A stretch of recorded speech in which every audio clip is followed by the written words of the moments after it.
So ayan guys, papunta tayo ngayon kay Boss Dirt Mechanic. Ayan.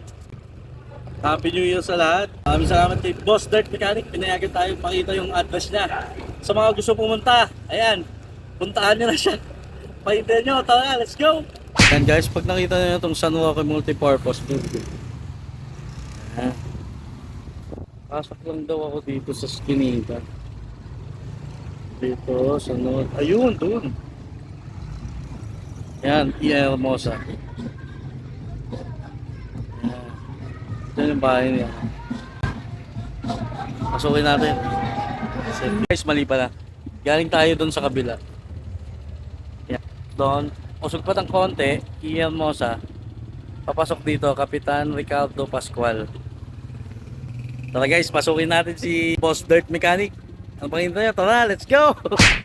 Kaya naman pala basta hindi tinuturo ni Boss Dirt Mechanic yung lugar niya.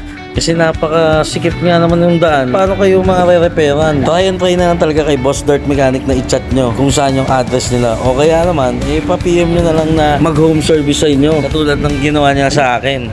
Ayun! Si Boss Ray, oh. Ayan guys. Boss Ray. Kita nyo si Boss Ray. Hindi nyo mahirap pala matunton. Hindi pala matutunton. Kaya pala. Pag nakita nyo yung silver yung ano nila guys. Silver na gate. Ayun, oh. Boss Ray, oh.